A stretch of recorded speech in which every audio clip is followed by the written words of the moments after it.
Uttaranchal University, Dehradun, NAC A+ accredited university. మిత్రులందరికీ నమస్కారం. ఎన్నో న్యాయపరమైనటువంటి వివాదాస్పదమైనటువంటి విషయాలకి మీద మనకు అవగాహన కల్పించినటువంటి అడ్వకేట్ నాగేశ్వరరావు పూజారి గారు మన ముందున్నారు. ఈరోజు ఒక సున్నితమైనటువంటి అంశం, అలాగే సంచలనమైనటువంటి వార్త గురించి, దానికి సంబంధించినటువంటి న్యాయపరమైన శిక్షలు, వాటికి సంబంధించిన సమాచారాన్ని మనం తెలుసుకుందాం. సార్ నమస్తే. సార్ చూస్తున్నారు, నిన్నటి మొన్నటి నుంచి హల్చల్ అవుతుంది మీడియా మొత్తం కూడాను. రేవ్ పార్టీ చిల్ అవుతున్నారు. ఆ చిల్ కాస్త జీవితంలో చిల్లులు పడేదాకా తీసుకొచ్చింది. అంటున్నానని కాదు, నవ్వడం అని కాదు, కానీ బాధ వేస్తుంది సార్. నవ్వొస్తుంది కానీ బాధ అనిపిస్తుంది. నేను ఇక్కడ మిమ్మల్ని గట్టిగా అడిగేది ఏంటి అని అంటే, ఎన్నోసార్లు ఈ డ్రగ్స్ కేసులో సినిమా తారలు పట్టుకోవడము, సెలబ్రిటీలను పట్టుకోవడము, అలాగే మామూలు పిల్లల్ని, ఉన్నత కుటుంబాల్లో ఉన్నటువంటి పిల్లల్ని పట్టుకోవడము మనం చూస్తున్నాం. యువత, సెలబ్రిటీస్ ఈ డ్రగ్స్ బారిన పడి ఒక పక్క అభాస పాలవుతున్నారు, అరెస్ట్ అవుతున్నారు. ఎంత పెద్ద సెలబ్రిటీలైనా, ఎంత ఇన్ఫ్లుయెన్స్ ఉన్నా కూడా ఖచ్చితంగా వేటు పడుతుంది వాళ్ళ మీద. ఇక్కడ ఏమవుతుందంటే, ప్రపంచానికి తెలిసేది ఏంటంటే, వాళ్ళ అరెస్ట్ చేయడం వరకే తెలుస్తుంది, ఆ తర్వాత ఏం జరుగుతుందనేది కూడా జనానికి తెలియటం లేదు. కాబట్టి ఎవరు కూడా దీన్ని సీరియస్గా ఈ డ్రగ్స్ కేసుకి సంబంధించినటువంటి శిక్షలు కానివ్వండి, వాటి ప్రాసెస్ గురించి కానివ్వండి తెలియదు. ఏదో ఒక ఎంటర్టైన్మెంట్ చూసినట్టుగా సెలబ్రిటీస్ ఉంటే చూస్తున్నారు, లేదు మామూలు వాళ్ళు ఉన్నారంటే వదిలేస్తున్నారు.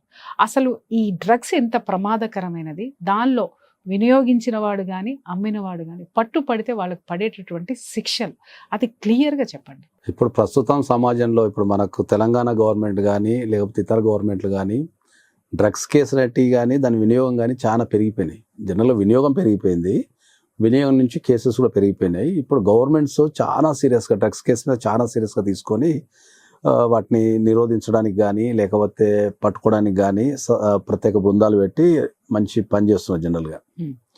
సో నేను చెప్పేది ఏంటి అంటే, జనరల్గా డ్రగ్స్ కేసు మీద మాట్లాడమని, డ్రగ్స్ గురించి సంబంధించిన చట్టాన్ని చెప్పమని, లేకపోతే డ్రగ్స్ కేసు మీద మాట్లాడమని నేను చాలా సందర్భాలు అడగడం జరిగింది. సో నేను ఎప్పుడు దాన్ని అవాయిడ్ చేస్తూ వచ్చినాను జనరల్గా. ఎందుకంటే ఇప్పుడు డ్రగ్స్ కేసు గురించి మాట్లాడితే అవగాహన అనేది ఎక్కువ పెరిగిపోయి తర్వాత రకరకాల పరిణామాలకు దారితీయాల్సిన ఉద్దేశంతో నేను ఎప్పుడు డ్రగ్స్ కేసు కింద ఎప్పుడు మాట్లాడలేదు. సో నేను ప్రధానంగా చెప్పేది ఏంటి అంటే, ఏదన్నా కారణం చేత, అంటే నేను ఇప్పుడు ఈ వీడియో అనేది మొత్తం ఇప్పుడు స్టార్టింగే కాకుండా ఎండింగ్ వరకు చూడగలిగితే వాళ్ళకి సంపూర్ణ అవగాహన వస్తుంది. Note this point friends, video ending వరకు చూడండి. 2 నిమిషాలు చూసి మీకు కావాల్సింది తీసుకున్నారా, నిజంగా చెప్తున్నా, కనీసం జీవితంలో పైకి లేవడానికి కూడా మీ ఒంట్లో శక్తి ఉండదు.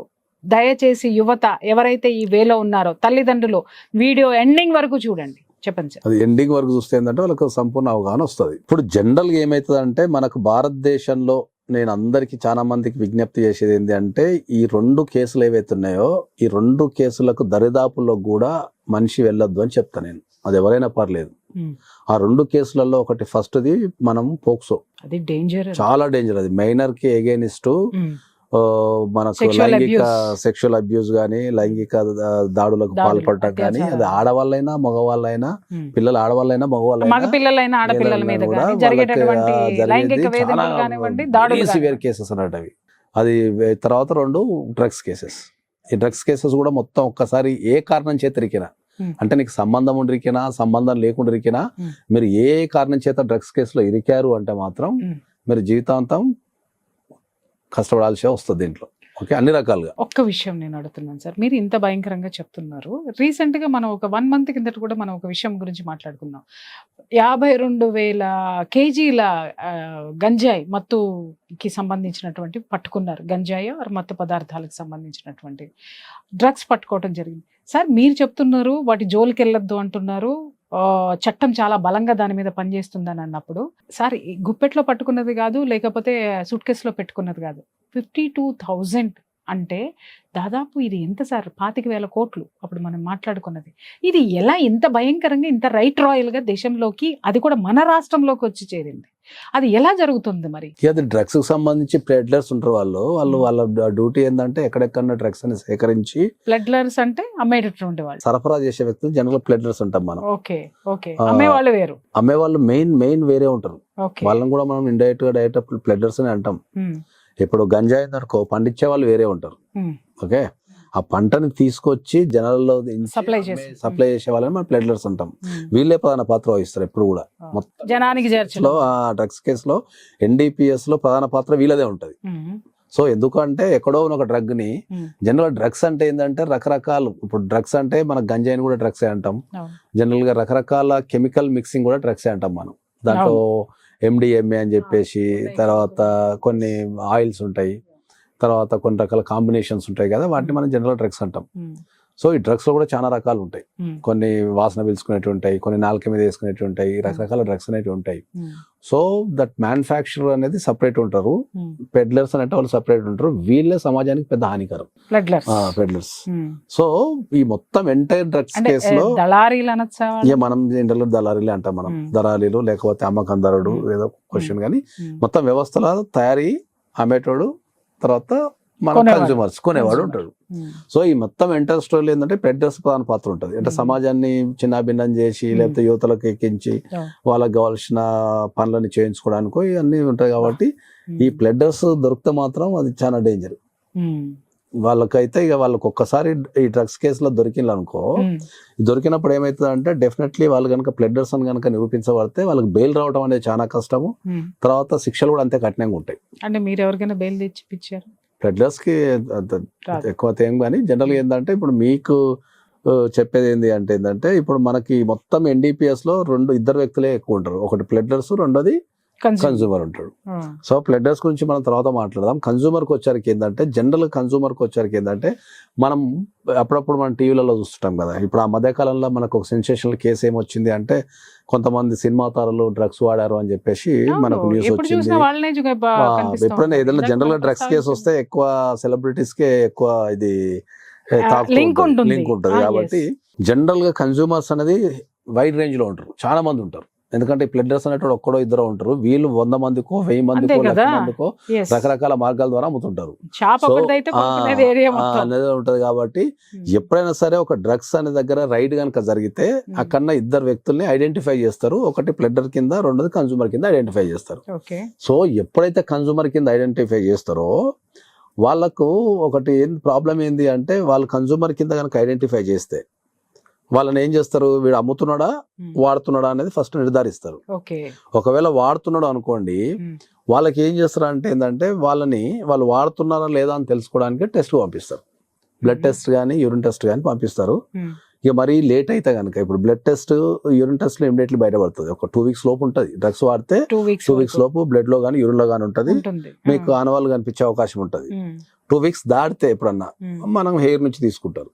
హెయిర్ లో 30 days వరకు ఉండే అవకాశం ఉంటుంది. సో ఈ మూడిట్లో నుంచి జనరల్ గా మనకు చేస్తూ ఉంటారు. సో ఎప్పుడైతే డ్రగ్స్ కేసులో పట్టుబడ్డప్పుడు ఒకవేళ వాళ్ళు కన్స్యూమర్ కింద నిర్ధారించబడి అనుకుందాం, కన్స్యూమర్ కింద నిర్ధారించబడ్డప్పుడు వాళ్ళకు 2 ఆప్షన్స్ ఉంటాయి.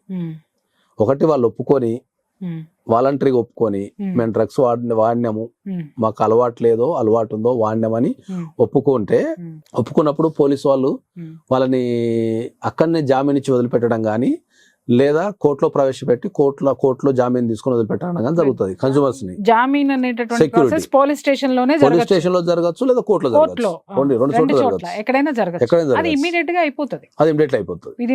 విత్ ఇన్ అవర్స్ లో పట్టుకోగానే వాళ్ళని ఫస్ట్ ఐడెంటిఫై చేసేసి శాంపిల్ తీసేసుకొని శాంపిల్స్ అందుకనేనా సార్ వీళ్ళు ఫామ్ హౌస్, గెస్ట్ హౌస్, చిల్లు వెంటనే ఇచ్చేసి దాని అత్యుత్సాహం. నాకెందుకో ఆ క్లిప్పింగ్స్ చూసిన తర్వాత ఆ అత్యుత్సాహం చూస్తే నాకు అనిపించింది, ఆ యాటిట్యూడ్ చూస్తేనే నాకు అనిపించింది ఖచ్చితంగా దిగల కొట్టింది దిగల కాబట్టి అంత అత్యుత్సాహం చూపించారని నాకు అప్పుడే 6th sense కొట్టింది. అది కాబట్టి ఏంటంటే ఇప్పుడు వాళ్ళని తీసుకున్న తర్వాత ఏంటంటే ఐదర్ పోలీస్ స్టేషన్ లో గానీ లేదా కోర్టులో గానీ వాళ్ళని జామీన్ తీసుకుని వదిలిపెట్టేస్తారు. ఎప్పుడు ఎంక్వైరీకి పిలిచినా రావాలని చెప్పేసి వాళ్ళు పూచికత్తు గానీ లేకపోతే సెక్యూరిటీ గానీ తీసుకుని వదిలిపెట్టేస్తారు. ప్రూవ్ అయింది అనుకుందాం. ఒకవేళ ప్రూవ్ అయినప్పుడు ఏం చేస్తారు అంటే ఏంటంటే వాళ్ళని రీహాబిలేషన్ సెంటర్ గానీ లేకపోతే ఎక్కడన్నా కౌన్సిలింగ్ గానీ వాళ్ళకున్న హ్యాబిట్స్ని బట్టి, ఫస్ట్ టైమా సెకండ్ టైమా రెగ్యులర్ అని చూసి వాళ్ళకున్న హ్యాబిట్స్ని బట్టి వాళ్ళకి రిహాబిలిటేషన్ సెంటర్ కానీ లేకపోతే కౌన్సిలింగ్ సెంటర్ కానీ లేకపోతే ఏదైనా థెరపీలు ఉంటే దాని థెరపీలకు కానీ సజెషన్ చేస్తారు.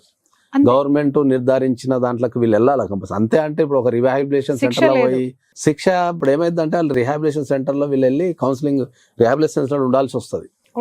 ఉండి కానీ మరి కౌన్సిలింగ్ కానీ లేకపోతే థెరపీ కానీ తీసుకొని గవర్నమెంట్ చేత నిర్ధారించబడిన దాంట్లో చేసుకొని వీళ్ళు అక్కడి నుంచి సర్టిఫికేట్ తెచ్చుకోవాలా. ఏమని?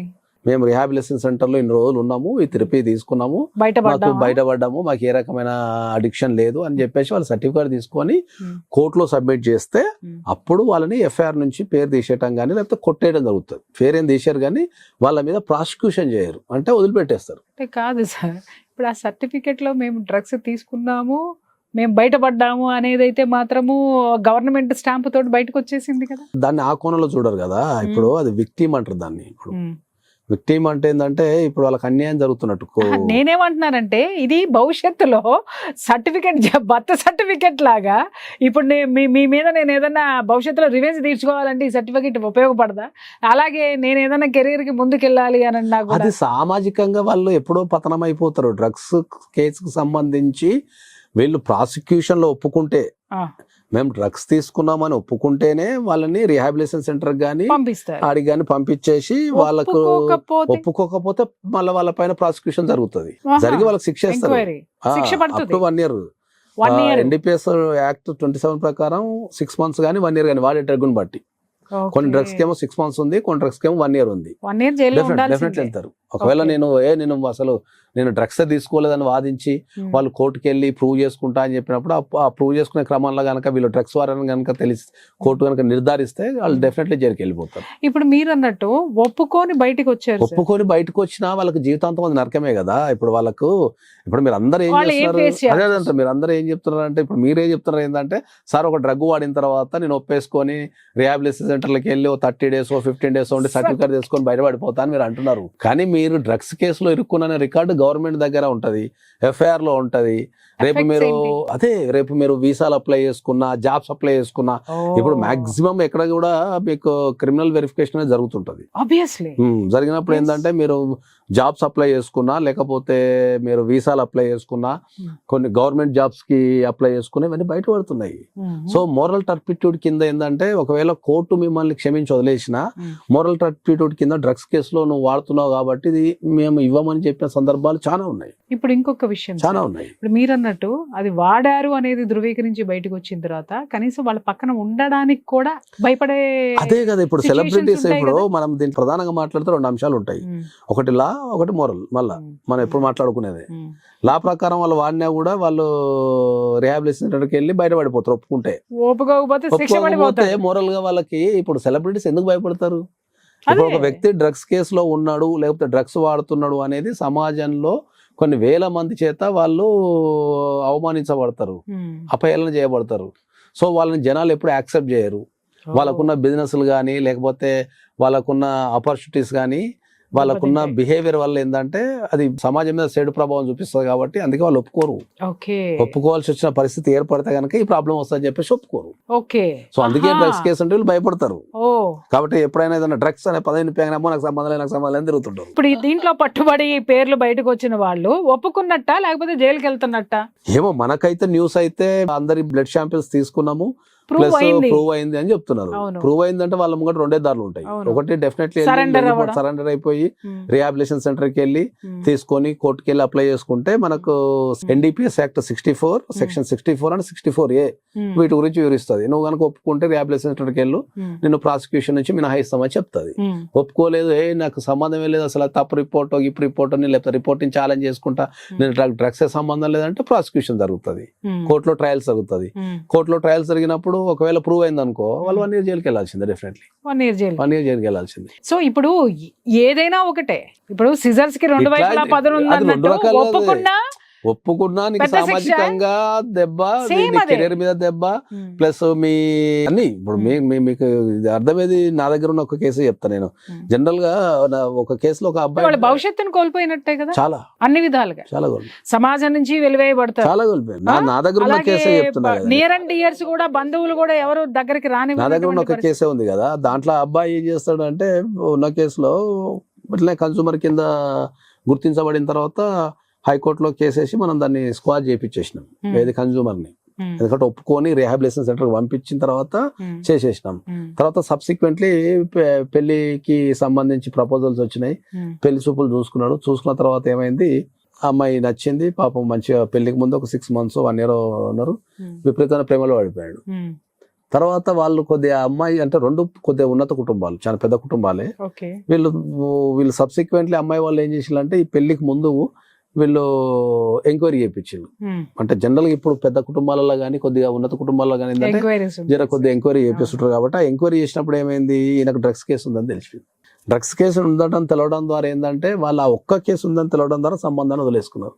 అబ్బాయి ఏమో పీకలతో ప్రేమలో ఇరకపోయాడు, తర్వాత చాలా డిప్రెషన్కి వెళ్ళి రకరకాలుగా.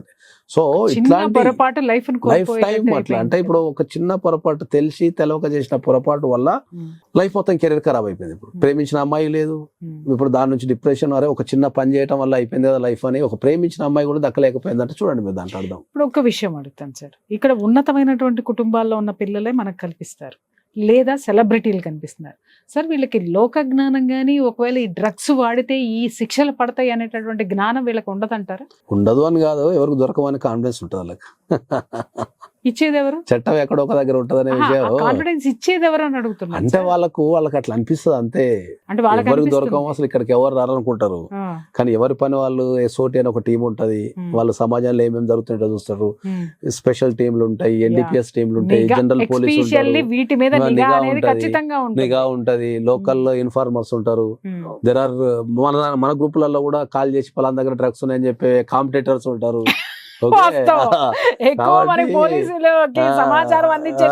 కాబట్టి ఇవన్నీ ఉంటాయి. కాబట్టి మనం ప్రత్యేకంగా చెప్పేది ఏంటంటే, మీకు ఎవరైనా సరే ఈ దేశంలో పోక్సో గానీ లేకపోతే డ్రగ్స్ కేసులో గానీ 1 kilometer దూరంలో తిరగమని చెప్తాను నేను. కిలోమీటర్ ఏంటి సార్ మీరు చెప్తుంది వింటే, 100 kilometerల దూరంలో ఉన్నా కూడా భయంగానే అనిపిస్తా ఉంది. బతుకు బస్ స్టాండే చెప్తాం భవిష్యత్తు లేకుండా. కాబట్టి ఈ కోర్టు ఒక్క కేసు వల్ల, డ్రగ్స్ కేసు వల్ల, వేరే కేసులు అనుకో వాళ్ళు వదిలిపెట్టేస్తారు, కొద్దిగా ఎగ్జామ్షన్ ఇస్తారు. వేరే కేసులలో ఏంటంటే ఇప్పుడు జనరల్ ఏదైనా క్రిమినల్ కేసు ఉంది, ఒక 498 ఉంది అనుకో, ఎగ్జామ్షన్ ఇస్తారు. ఎందుకంటే అది ప్రైవేట్ కేసు, భార్యాభర్తల కేసు. ఇంకా వేరే కేసులో కూడా ఎగ్జామ్షన్ ఇస్తారు. కానీ డ్రగ్స్ కేసులలో మోరల్ టర్పిట్యూడ్ కింద మొత్తం ప్రభావితం చేసేది. కాబట్టి ఆ ఒక్క ఎఫ్ఐఆర్ ఉండటం వల్ల ఆ లైఫ్ టైం అది వెంటాడుతూనే ఉంటది వాళ్ళని. పాస్పోర్ట్ దగ్గర, వీసాల దగ్గర, జాబుల దగ్గర ఇట్లా చెకింగ్ జరిగినప్పుడు కానీ. ఇప్పుడు మీకు తెలియని విషయం ఏంటంటే, పెద్ద లోన్స్ ఇచ్చినప్పుడు కూడా పర్సన్స్ యొక్క బయోడేటా, ఇండేటా తీసేసుకుంటున్నారు. కేసులు ఉన్నాయా లేవా, ఎందుకంటే బ్యాంక్ లో రిస్క్ తీసుకోవడం లేదు పెద్ద లోన్స్ ఇచ్చేటప్పుడు. సో అట్లాంటి రిజెక్షన్ అనేవి కూడా ఉన్నాయి. మొరల్ టర్పిట్యూడ్ కింద ఏంటంటే, నీకు కండక్ట్ చక్కగా లేదు, డ్రగ్స్ కేసులు ఉన్నామని ఇరికిన రోజులు కూడా ఉన్నాయి. కాబట్టి మనం సమాజంలో ఉన్న ప్రతి ఒక్కరికి గవర్నమెంట్ కూడా చాలా, ఇప్పుడున్న గవర్నమెంట్ కూడా చాలా మంచిగా పనిచేస్తుంది. కాబట్టి నేను యాజ్ పర్ ద డ్రగ్స్, నేను డ్రగ్స్ గురించే మాట్లాడుతున్నా. కాబట్టి డ్రగ్స్ గురించే మాట్లాడి నేను కూడా చాలా పబ్బులలో ఎవ్రీడే నైట్ వెళ్ళి చెకింగ్ చేయడం, ఆ భయం ఉంటది. ఇప్పుడు ఒక పోలీసు అంటే అసలు ఈ రేవ్ పార్టీ ఇక్కడ ఈయనకి రేవంత్ రెడ్డి గారికి భయపడే బెంగళూరులో పట్టుకున్నా అక్కడ ఆయన వదలలేదు చూడండి. కాబట్టి నేను అందరికి చెప్పేది ఏంటంటే, ఏ రకమైన డ్రగ్స్ కూడా మీరు అంటే చాలా మంది యువత ఏం చేస్తారంటే, ఎట్లుంటుందో టేస్ట్ చేద్దామని అలవాటు చేసుకుంటారు. జనరల్ గా దాంట్లో ఏముండదు, అది ఒక వేస్ట్ అది. సో మనం చెప్పేది ఏంటంటే, ఈ వీడియో చూసిన తర్వాత కూడా ఏ రకమైన డ్రగ్స్ కి సంబంధించి మీరు వాడేటోళ్ళు ఉన్నా లేకపోతే వాడద్దని చెప్తున్నాం మనం డైరెక్ట్ గా. కాబట్టి అది అనవసరంగా ఒక జీవితాన్ని ఖరాబ్ చేసుకోవద్దని చెప్తున్నాం. కాబట్టి మనం ఇచ్చే సజెషన్, మీరు అన్నట్టు బాధ్యత లేనటువంటి తల్లిదండ్రులకి ఇది నిజంగా మానిటరింగ్ లేదు. అంటే బాధ్యత లేకపోవడం వల్లనే కదా సార్ యూత్ లో మానిటరింగ్ లేదు. పేరెంట్స్ కి కూడా బాధ్యత లేదు. బాధ్యత ఉన్న పేరెంట్స్ ఉన్నా కూడా వినేటటువంటి సమాజం ఇన్ఫ్లుయెన్స్ ఎక్కువగా ఉంది. ఈ పరిస్థితులలో మీరు డ్రగ్స్ వాడొద్దని మనం చాలా మనం చెప్తున్నాం.